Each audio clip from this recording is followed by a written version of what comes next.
Hello, everyone. We are just waiting a few minutes. We got in a little bit late on the technical side. We're just going to wait a few minutes while everybody gets joined in here. We still have participants that are joining the webinar.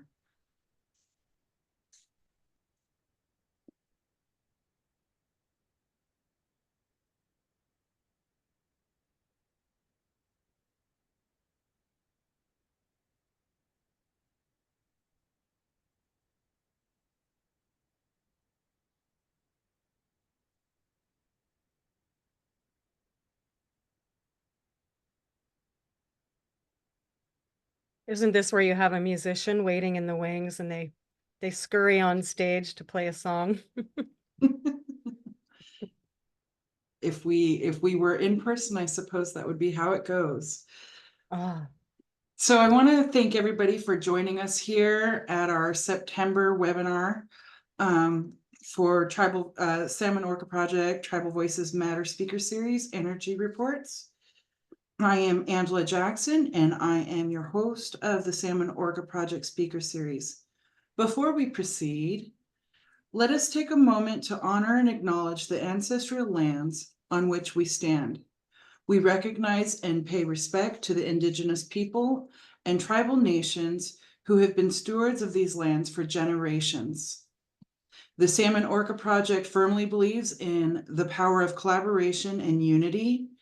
Through this webinar series, we aim to foster a platform where tribal leaders, community members, experts, and stakeholders from various backgrounds can come together, share experiences, and work toward innovative and equitable solutions. In this session, we sit down with Heather Nicholson, a passionate Pacific Northwest constituent and advocate for the recovery of critically endangered southern resident orcas and Snake River Chinook. With a background rooted in renewable energy and environmental stewardship, Heather brings a unique perspective to the ongoing debate surrounding the lower Snake River dams and their impact on these keystone species. Having spent formative years in a solar-powered home and engaged deeply with regional power planning as a cooperative member, she combines personal experience with expert knowledge in her quest to uncover solutions for species recovery. Heather has worked alongside notable organizations such as DamSense, Wild Orca, and the San Juan County Marine Mammal Stranding Network, using her expertise to challenge assumptions about the role of dams in the region's power supply. In this discussion, she sheds light on the complex barriers facing orca and salmon populations, offers insight into sustainable alternatives, and calls for urgent action to restore balance to the ecosystem. And thank you, Heather Nicholson, and welcome to our September webinar. it is lovely to be invited here, Angela. Thank you so much. I have been an attendee many times, so it's just have a lot of gratitude to be on this side and hope that I can share whatever it is that I can share in in the work that I've done to try and understand this issue and kind of get into some areas that I felt have always needed to be going into.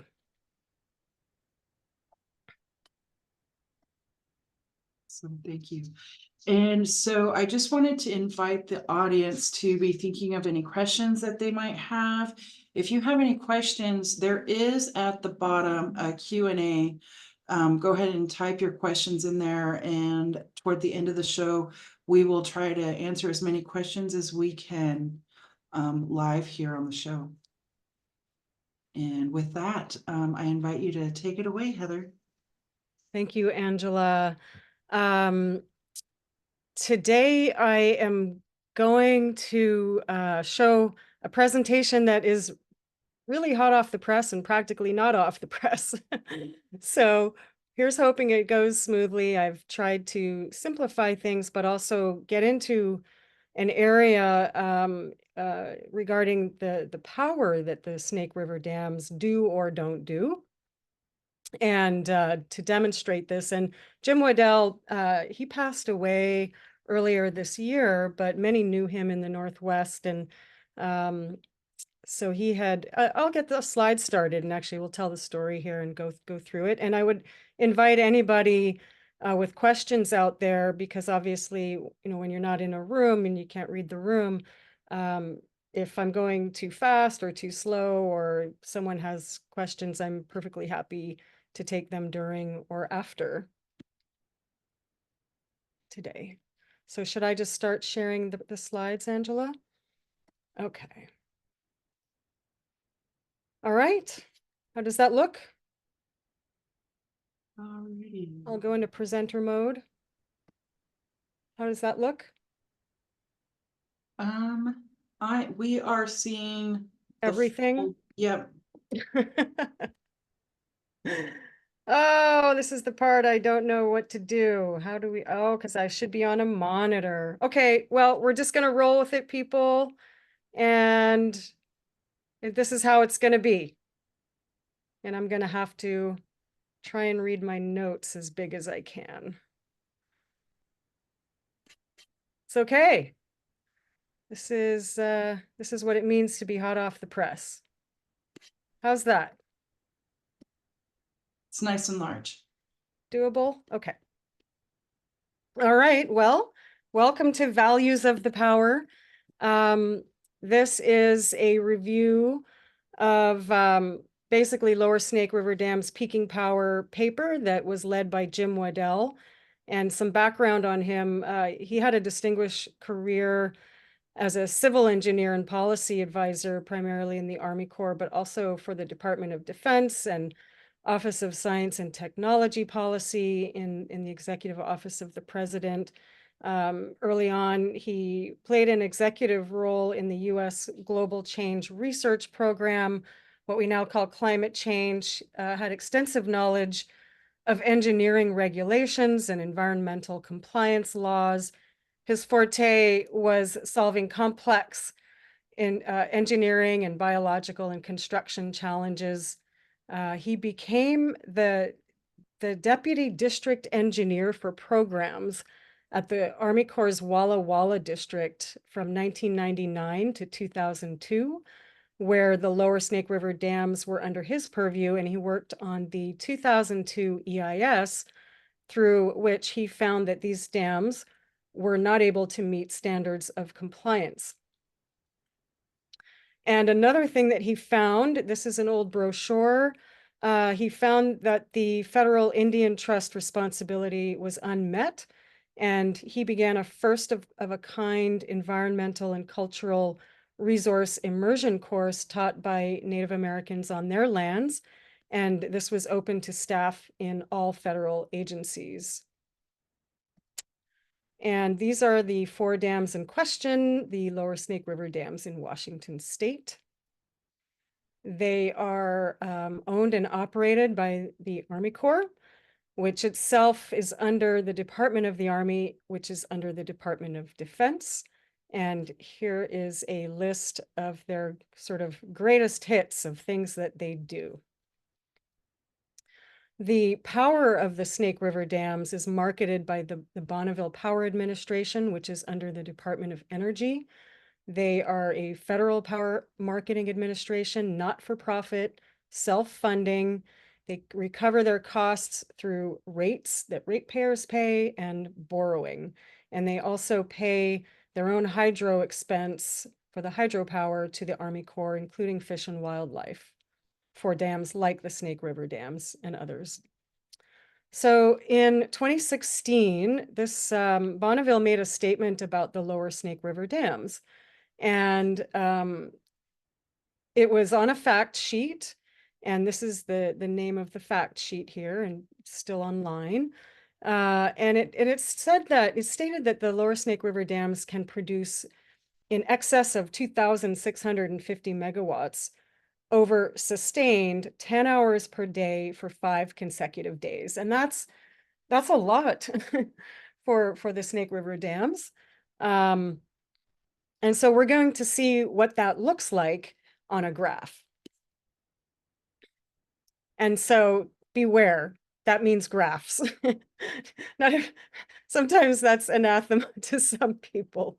So sorry, you have my apologies. Can have a little chuckle about it and then get into some graphs. So this chart is what 2,650 megawatts for 10 hours a day, 5 days straight looks like. And to me, this kind of looks like a nuclear plant that has hiccups, right? It's just like monotone, just goes straight horizontal and it has hiccups. It's 120 hours from start to finish. And this graph is for visualizing the claim, the statement itself. In real life, the Snake River dams don't go down to like all zero generation. So that's just a caveat, but it doesn't make any difference for demonstrating the peaks, but I wanted to make sure people were aware. Here, so in the Waddell paper, and I will mention there were co-authors to that paper, and there were just too many very bright people who co-authored that paper that I probably would have needed another hour to introduce them. And so that's why I skipped over that and only introduced Jim. But please know that all of those co-authors made great contributions and have a lot of knowledge in this field as well. So what the paper said was that this claimed ramping and peaking power scenario has never occurred in the history of the lower Snake River dams, right? And so this was the BPA fact sheet, 2650, 10 hours a day, 5 days in a row. And that blue line is represented here. And they also could not find it in any technical reports or the origin of it. And I don't think, for anyone who's been in the power planning or the power sector, probably wouldn't be all that surprised to learn that.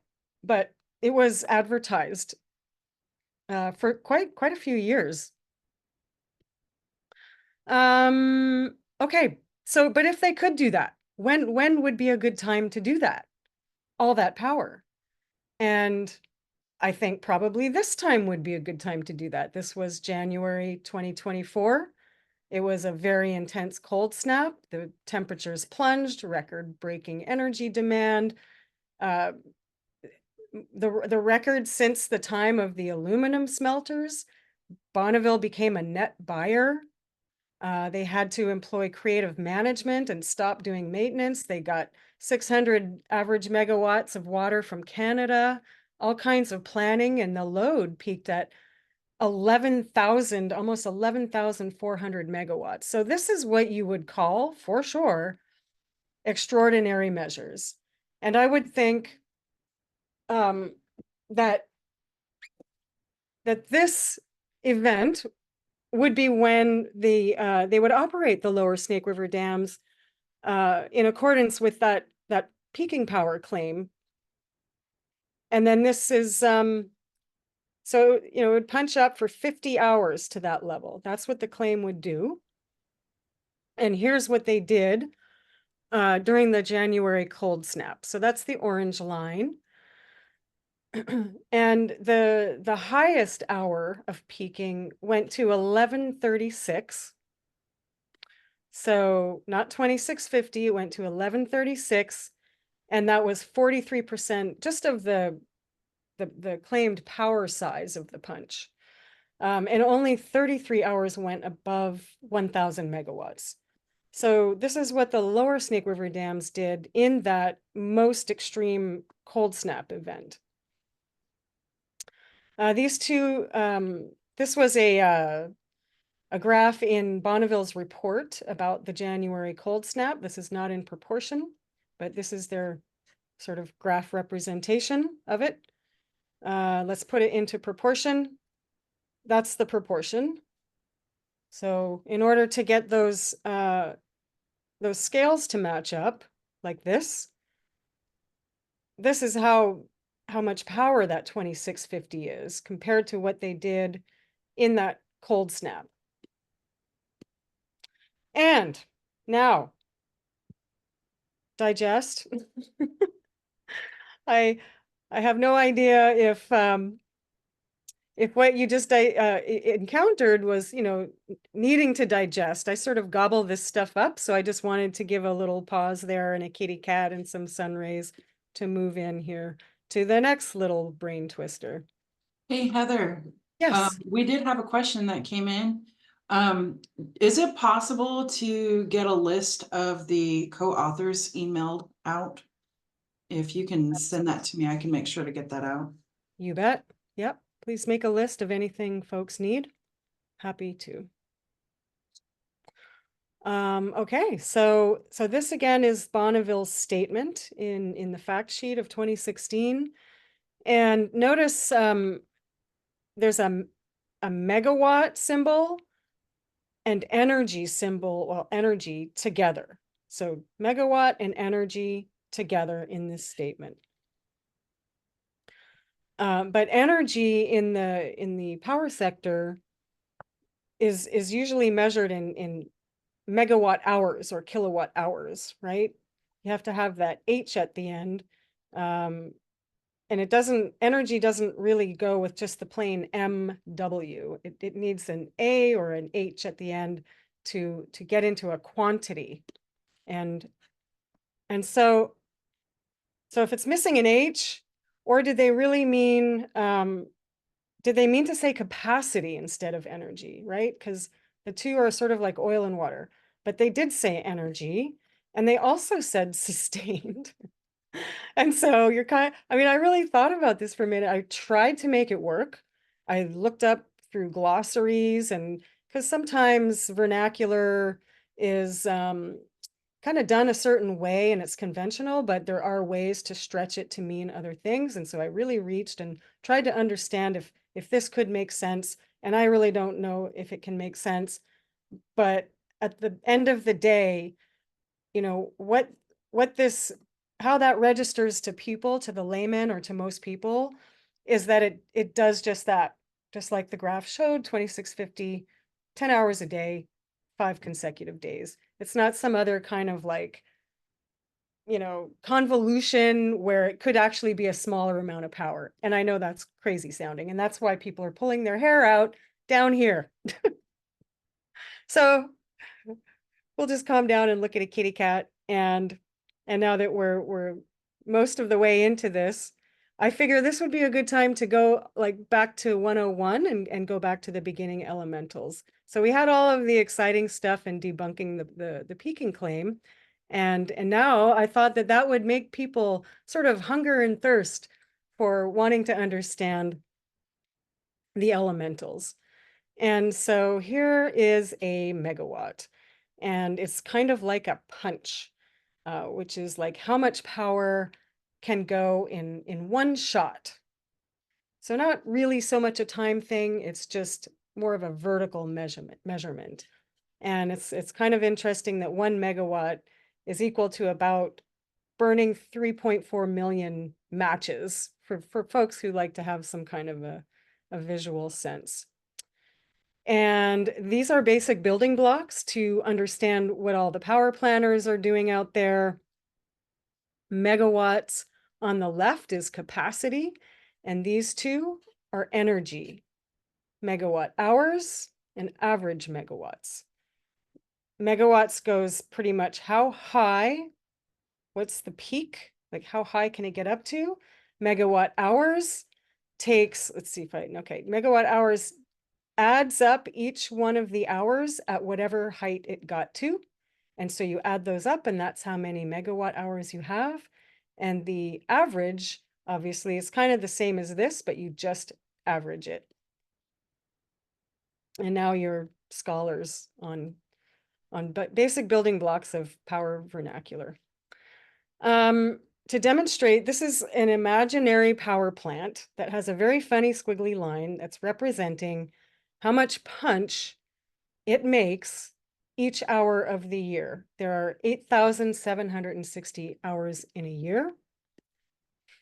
And if you want to get megawatt hours, you add up each punch, each hour punch, and you get, I kind of did a rough guess, maybe 260,000 megawatt hours if the plant is rated at here and doing this stuff. If you want to get average megawatts, it's just an average of all of those. And so it's a much smaller number, right? 25 is a much smaller number than 260,000. But that's the difference. You're getting volume with megawatt hours, and you're getting an average single unit of in average megawatts. And this is also considered average annual energy, so energy. And so what is inside like one of these peaks here? I thought this could be a good visual. You can't, if I go back, you just see some power that kind of poofed up over maybe a couple of hours here, but you don't sort of see the complexity that's inside. It's broken down into layers. And actually this is kind of at the heart of some real serious complexity with the lower Snake River dams in a big way. So peaks fluctuate. They go up and down, and they follow mostly daily patterns. And base load just tends to march on and on and on. And these are some characteristics on the left here that power plants could have or be used for if and when they're capable of doing them. Ramping, going up and down, flexibility. Can I call on you? Can you ramp up and go down, and can you do it when I want and how much I want? Balancing trickles into the system at the right time, and reserves. Actually, this guy should probably be way up there, because they really rarely, well, they get called on, but they sort of sit around. And these are called ancillary services. Baseload is not really an ancillary service. And so, yeah, altogether, different power plants have some of these qualities and not others. And so altogether, the system is designed to coordinate putting electrons in just perfectly as they're being taken out on the other end, wherever they end up going. So it's a symphony, it's a balance.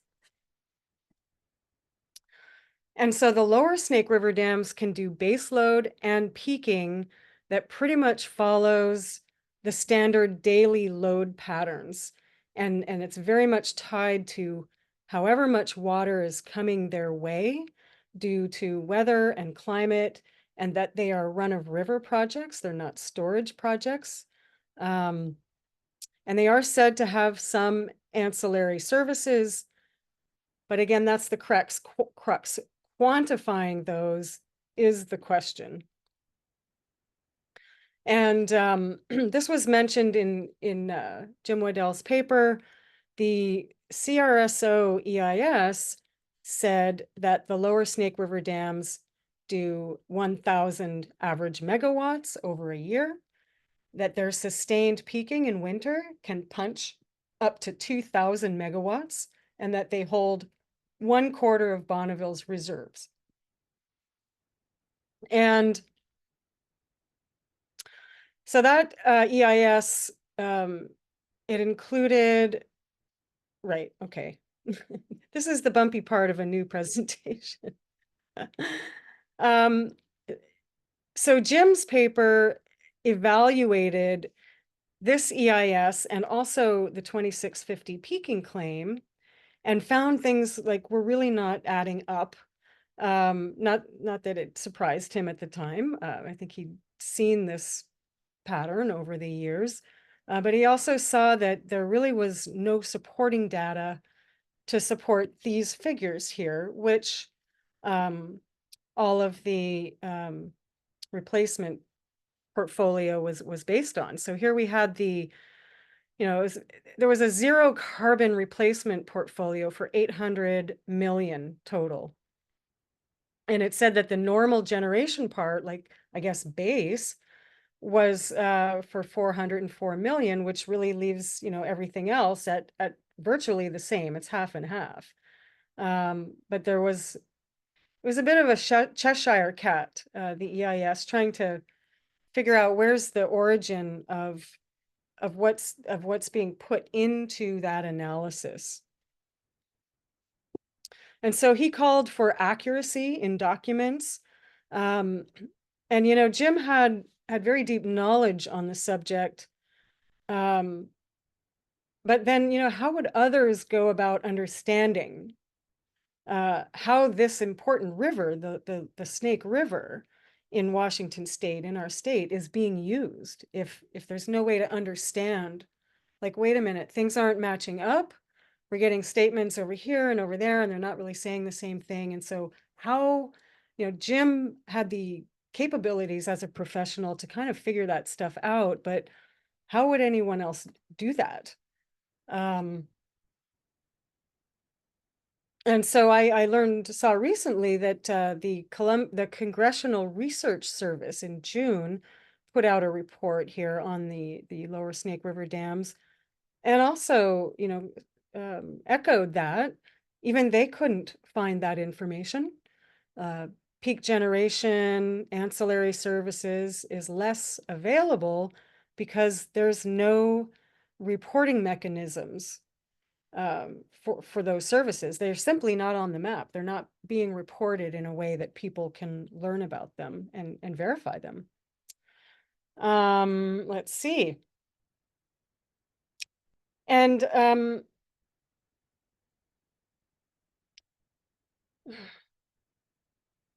but Jim was confident that these values, that it's unsubstantiated, and we're also pointing to the redundancy of the Snake River dams. And I mean that it's important, but also what's, I think potentially more important is, above all, is the priority and legal obligations of restoring this river now. Since for the species, there really isn't much that's reliable suggesting that the salmon and the orcas, particularly, um, can make it otherwise. So we've got this power issue, and we can talk about, what's real and true about the power. Um, but above that, really, I'm going to show you the next slides, and you'll kind of just see a larger perspective. This is what is called the WEC, the Western Energy Coordinating Council in the Green Territory. So you can see how many states, 2 provinces, a little tiny bit of Baja. That is a very large territory with the snake dams right here, and it's all connected, and it's getting more connected. And this is a web page I just took a couple days ago from the WEC. And this shows statistics on how much capacity and annual energy is, well, how much capacity is installed in nameplate capacity in that huge green area, and also how much generation is put out by all of those resources in that green area. And so we're talking about, generation is what's important because that's what reaches us. And that's 809,000 gigawatts. So that's 809 million megawatt hours in a year, in 2023. The Lower Snake River dams in 2023 did 6,000 gigawatts. So that's 0.74% of the West. In terms of nameplate, their rated value of 3,000, just above 3,000 megawatts, that's about 1% of the WEC. And that number will get smaller because, as you see, over the next 10 years, entities are planning to build 102 gigawatts of new resources. So this is going to grow by more than 50% in the next 10 years, maybe expectedly. And so the Lower Snake River dams are not going to grow by 100 or by 50%. They're just going to become a smaller piece of the pie, but they're a pretty small piece of the pie already. And I think that pretty much brings me to the end, back to forest land here. Thank you for bearing with me on my trial run of this new presentation. I hope that it was useful, and that folks were able to stay abreast and also that it wasn't too simplistic and somehow managed to make the case. But I am happy to take questions. And would you like me to stop screen sharing or leave this open in case people need to see slides again? We could, I guess it's up to you. So our first question comes in, do you take issue with Washington state politicians, Inslee and Murray, who say that the energy provided by the lower Snake River dams must be replaced from other sources before the dams can be removed?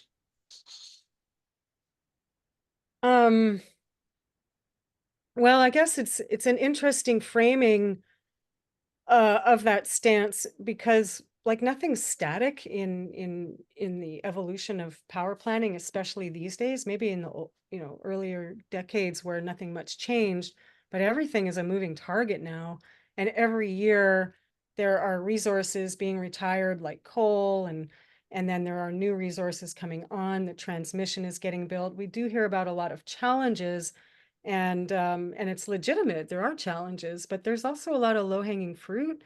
And so I guess me personally, I don't, to say that the Snake River Dam's power needs to be replaced first sort of means like it's living in a little its own circle somewhere in the bigger circle, and that all of this retiring and new generation is being coming and going all the time and building, but that the Snake River dams have to exist in their own bubble. And like, so to go like back to the WEC, that doesn't, to me, that doesn't make sense.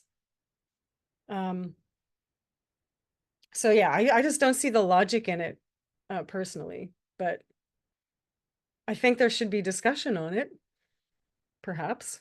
Now I'll go back to the forest. Does that help?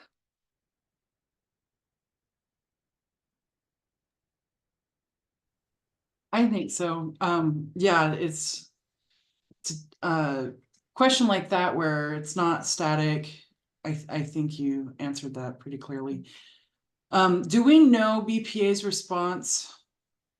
Pointing out that their peak power claim for the 4 lower Snake River dams are not quantified by MWH. Has BPA ever tried to amend their 2016 fact sheet? It's a great question. I haven't circled around with them to find out. But I should, although back then, who was it? Was it Mainzer or the guy before Mainzer who was the CEO? So whoever, I mean, there could have been staff who did it who are gone. But we should find out. Maybe they'll get wind of this presentation and say, uh-oh. I mean, stuff like that. It's who knows what they would say. I think it's a great question, and I should try to find out. Thank you. How are the dollars calculated for the 2020 EIS based on the current contracts or some of the replacement costs based on fossil fuels? Oh gosh, the 2020 EIS is so convoluted. Well, I mean, I guess it's orderly to some extent. It's like thousands of pages. So the zero carbon replacement portfolio. Okay, now what was part of the question about coal? Because let me try and get the context again. How are the dollars calculated for the 2020 EIS based on the current contracts or some other replacement costs based on fossil fuels? So the current contracts, really, I think what they did in the EIS to get these dollar figures was, well, number one, they started by counting these values here. But it's a lot more complicated because they have like a handful of different models, fancy spreadsheets, I guess you would say, and they have like flow of the river and like, all kinds of data points, and they mush it all up together, and then they say we're going to take this much power, this much services out of the system, and we want you models to give us a portfolio that's zero carbon, right? And maybe they can pick some of the resources that are their preferences, because they also did a coal replacement, I think at the time, that was 2020, and some of the clean energy laws like weren't fully implemented.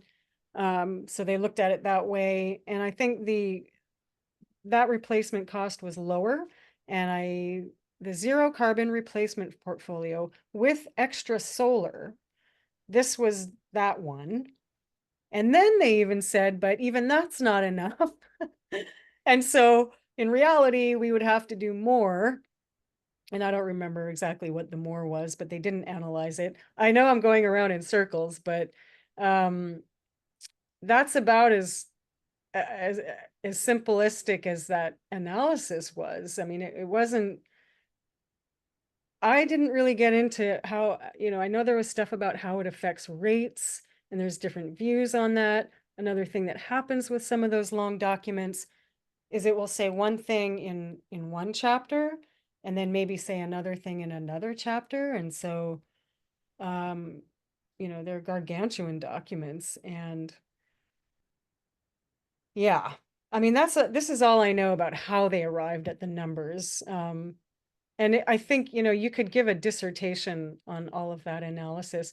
I'll also, since I have the opportunity, is point out that in Appendix X, which is the last appendix, there's a bottom section where the independent reviewers gave their feedback on the analysis with the power. And I mean, the distillation of that is that nobody but Bonneville can use their models because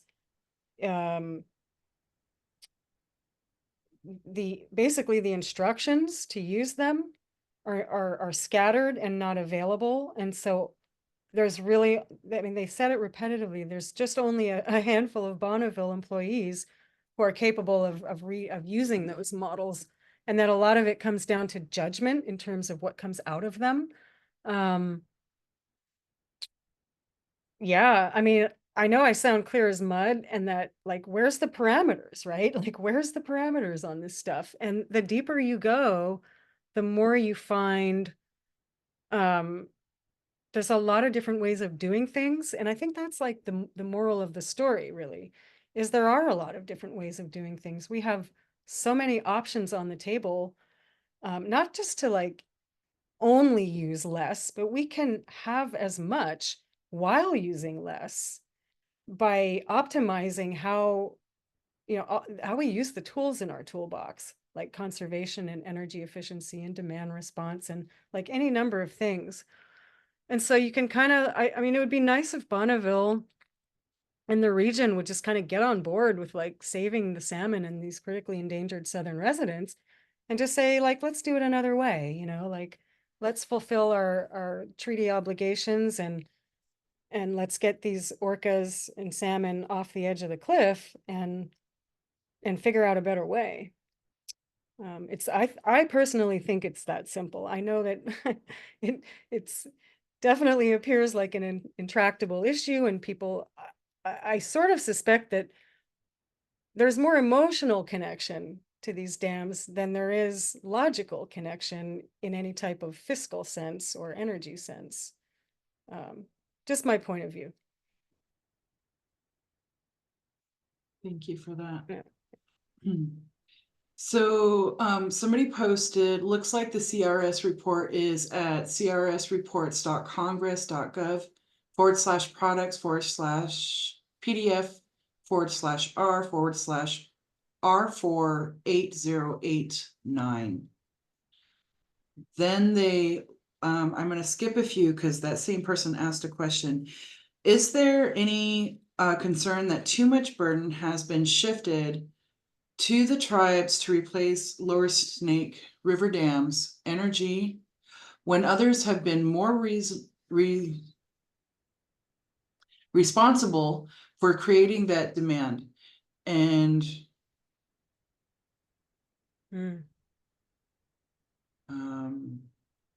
maybe reshaping the rewards from those lower Snake River dams. Reshaping the rewards. Reaping, Reaping. reaping. I don't know why brain wasn't braining. Oh, so that the another party would be reaping the rewards from the Nez Perce building out their energy projects, meaning like, yeah, why should the Nez Perce have to be burdened with that? Well, and that's up to them. I mean, you know, are you guys, if you want to build a solar project, I mean, go for it, you know. I think, yeah, there's a lot of disparity. I mean, equity is a big deal in the energy industry because like it's a grid and everybody's connected. You got all these capital and operating and maintenance and fish and wildlife and like just tons of costs and transmission and interconnections. And so it's like a constant tussle over who's going to pay for what. And if there's going to be expansion, that's going to cost money. And how are we going to allocate that cost? And another big factor is like, you know, the growing load, which the electrification and decarbonization is one thing because, you know, we want to get emissions out of the picture. But then you've got industrial load like data centers and microchip stuff, which is like, you know, kind of, you know, it would do a hockey stick if it had its druthers. It's being kept down a little less than a hockey stick, but, you know, that's where it wants to go. And yeah, I mean, I think that's where I would put my attention in terms of how necessary, like, let's just look at it. You know, what is it for? Um, are we fulfilling our other obligations first? You know, have we cleaned our room before we go out to party or whatever, and do your homework before you go out to party? Like, let's just do things in order. So again, that would be a whole other presentation, but there's a lot of secrecy behind data centers. They come in and they don't like to share their info. They want to get into Bonneville's transmission queue, either themselves or through utilities and whatnot. But they don't want to be known, you know, so they have to get their information into Bonneville and other entities' forecasts so that they can be planned for. But at the same time, they don't really want to go on the record. And they kind of are, you know, I guess notorious for they might pick up and leave the next year after the region has just spent, you know, a lot of money connecting them into the grid and sort of helping them out. It's a community. And then they sort of up and leave. And I mean, there are ways to still make that equitable, but I don't get the sense it always shakes out that way. And I don't know, it's a challenge right now. And so maybe it's a time to question what all those data centers are for. You know, I have researched and found that the Department of Defense is behind a lot of it. There's next generation agriculture, a lot of gizmos and digitization of that type of thing. So AI, big data. And it's one thing, you know, we need Zooms and kitty cat videos and telemedicine, and those are legitimate things, but we should be able to see under that hood because the orcas and the salmon are going extinct, and I don't think that qualifies over these other applications. And I'm sorry if I got off track on your question, but Okay. Heather, what do you think are the reasons there is so much resistance to reaching the 4 lower Snake River dams?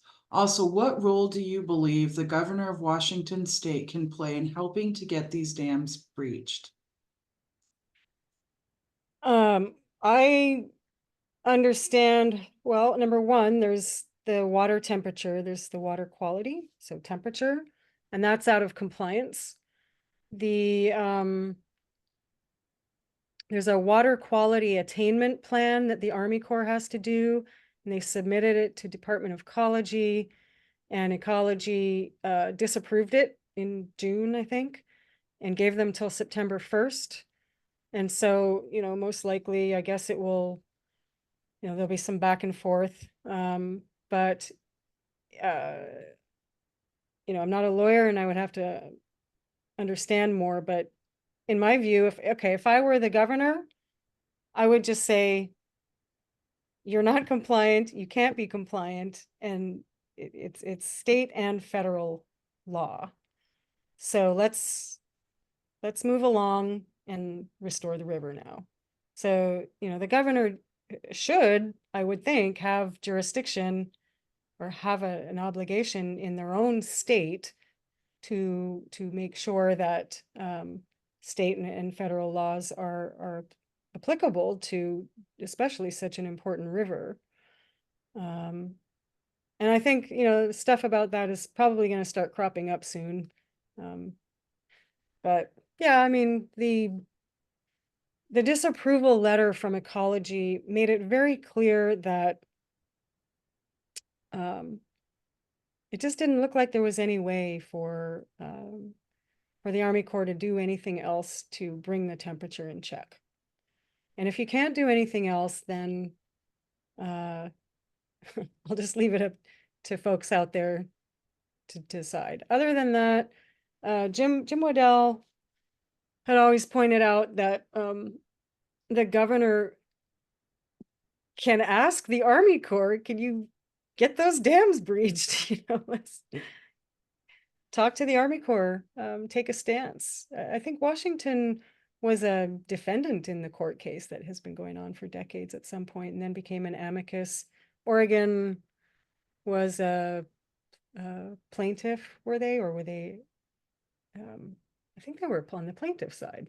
So anyway, you know, I guess, I mean, the governor can bring some pressure to bear. You know, I don't want to step out of line because it's not my purview as to what exactly the governor can do. But certainly, if I were the governor, I would stand up and say, "You've got to stop, you know, killing those salmon and the orcas and get those dams breached."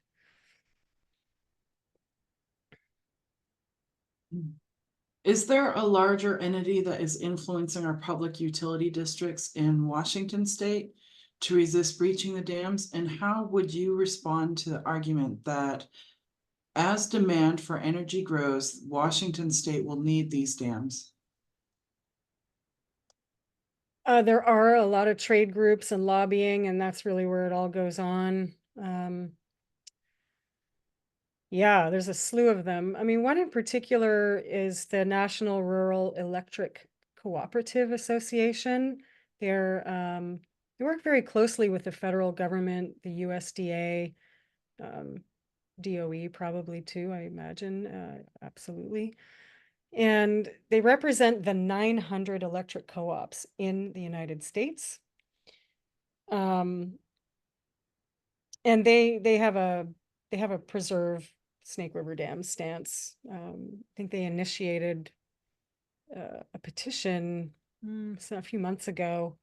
I saw it was a petition to keep the dams, and they got like a lot of signatures in a very short period of time, and I think they sent it to the president maybe, but you can't find the petition. And so all the co-ops are members, so all the co-ops in the country are members of that larger trade group co-op association, and they have lobbyists, and their lobbyists have worked with Northwest River Partners, and you know, PNGC started Northwest River Partners, and my co-op is a member of PNGC. And so it's kind of like, I think there's multiple layers of what's actually going on. You've got people, ratepayers, advocates, people working to help the environment, and then you know, something like energy is, I think, always been thought of as like, you know, what does that have to do with me? I'm not going to get involved with that. It's boring, and you know, there's no application for just the average person to get involved. But there's a lot of activity there, well-funded activity. We're funding the activity, and you know, that's business, right? They're doing business. There's a lot of very smart people in power planning, in business development, and I suspect that folks just kind of get swept away with what they're doing and not so connected to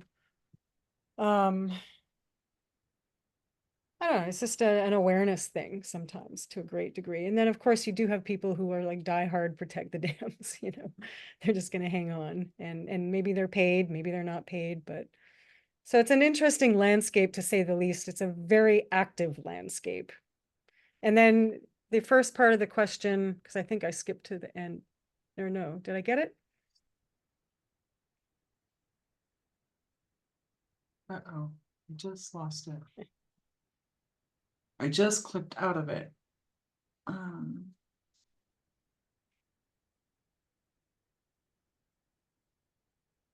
How would you respond to the argument that as demand for energy grows, the Washington state will need these dams? I would respond with these slides. So as demand grows, so are resources. So here's a lot of resources. I should have had a slide ready to go of you know, some of the expected resources that are well, for one, the resources that have been built over the last few years and the ones that are projected to start being built and continue being built. A lot of it, you know, both on the resource side and on the demand side, a lot of it is speculative. And guess why it's speculative? Because nobody has a crystal ball or knows what the future will bring. So, you know, people make their best guess and try to do as much as they can. And I think there's a certain amount of expectation that a lot of that will never come to pass or that it will happen in a different way. But, you know, you kind of have to throw mud at the wall, right? You have to give it your best shot because power planning does need to happen. Like I got a visual. It's sort of like crocheting a scarf. And the part that you've finished crocheting is up to now, and the part that, you know, you're projecting is where the yarn is flopping everywhere. It's not set. And I think it's sort of like that with power planning. You can't not do it, and you can't ever get it right. Like there's no expectation that it's going to be right, especially at a time with so much shifting right now. So number one is that all of these resources are going to keep building and keep building and keep building. And as that happens, these numbers, that percentage, I mean, I'll just look at energy or nameplate, whichever one, but these numbers are going to become a smaller portion of everything. Yeah. And I think we just need to be careful about about the load that's coming from industry and data centers.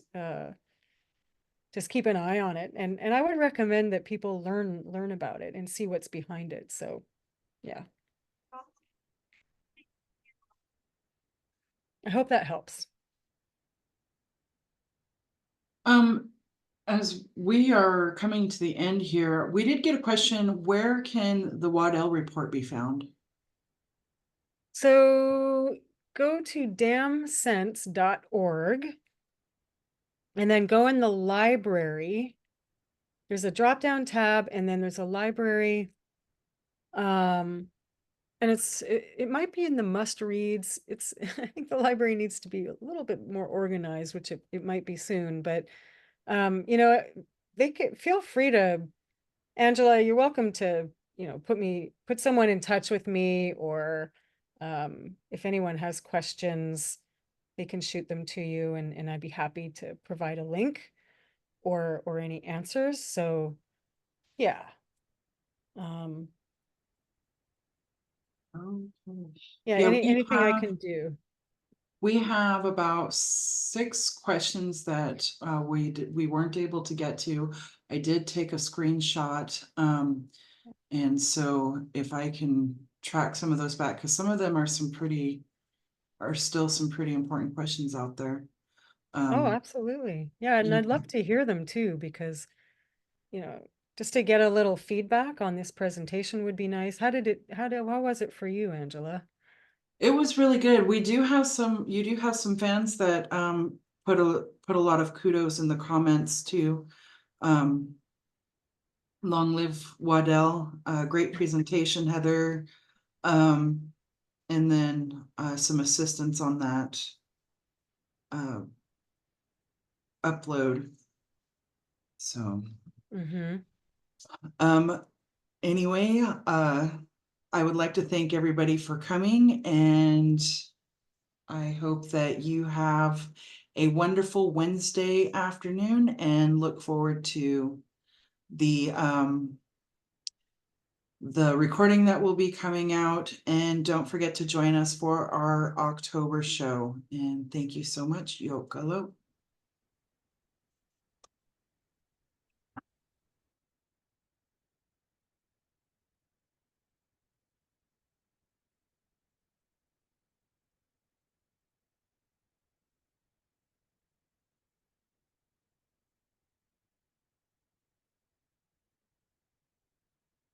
Hey, Angela. Sorry about that. I